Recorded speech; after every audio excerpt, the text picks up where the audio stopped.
والثامنة اللي قدم الطفل نايف للذبح عند جار حريمه ضعايف.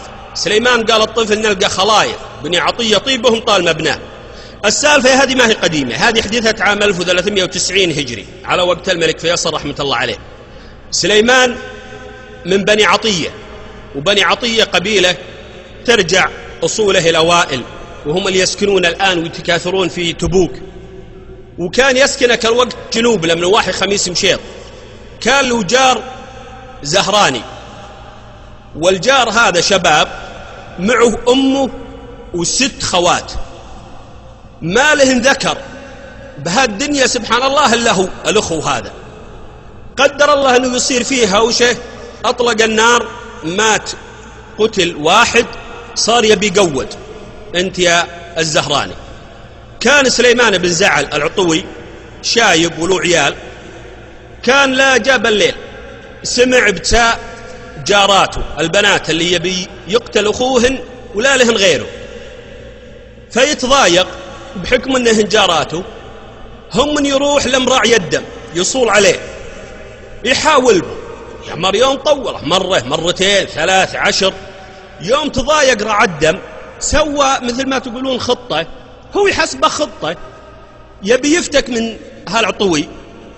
قال إذا أنت والله ما ودك يقتل عطن حد عيالك أذبحوا بداله وابد راضي. قال اجزم كان انصاد، قال والله اني جازم. هو قال هالكلام هذا لأنه ما توقع أن العطوي يسويه. قال امش معي يلا للشيخ. هم يمشون، هو ياخذ ولدله نايف عمره 12 سنة، هو يجي عند القاضي قال يا شيخ هذا يطلب دم لهذا الزهراني بالسجن، وانا قدمت ولدي هذا يقتل بداله وهو راضي، فخلاهم الشيخ يوقعون. يا مار يوم انه الان بلش رعى الدم، لانه ثار الراي العام كله ضده، سواء من اقاربه او من اهل خميس مشيط، وصارت سالفه كبيره. قالوا انت هالحين لا انت اللي ذبحت اللي ذبح ولدك، ولا انت اللي عفيت، هالوغد هالمسكين هذا وش ذنبه؟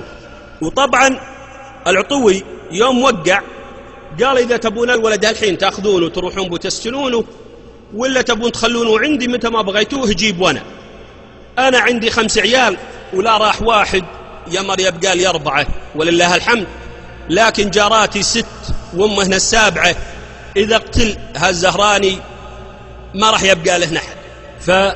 فيوم أنه ثار الرأي العام ضد صاحب الدم اضطر أنه يتنازل مقابل دية، رفعت إلى المقام السامي على وقت الملك فيصل.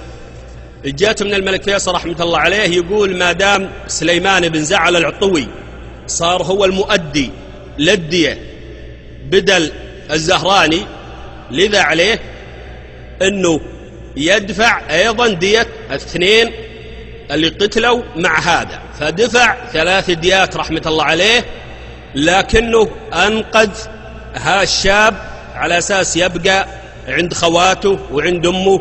لذلك قيل تبوى الأشعار هكا الوقت، يقول الشاعر مخيمر بن عياد العطوي سلام يا من قصتك ما لها أوزان، يا بن زعل راعى العلوم الطرايف، يا الصيرمي الحر يا طير حوران، سويت قصة ما لها من وصايف، قصة توفى تبقى على طول الأزمان، ما سجل التاريخ معها ردايف، فكيت من قادوه للسيف شامان، وراه صلبين نفوس الصلايف، خصم عنيد وما قبل مال الأعوان، ما يلام مسموم الجروح النزايف، ابنه قتيل وحال في دين الأيمان، من جاه فازع قنعه بالحلايف، وامه تصيح وترفع الصوت بأحزان، تبكي ولدها بالدموع الذرايف، واقدم عليها بالعوايد سليمان، متحمل ما يطلب من كلايف، لبس عباته وانصرم تقل شيهان، صيده من الجزلات ما هي عذايف، قدم هدية ما تقدر بالاثمان، قصير إذن أهداه ما هي لفايف، أول عياله قدمه علم وكدان،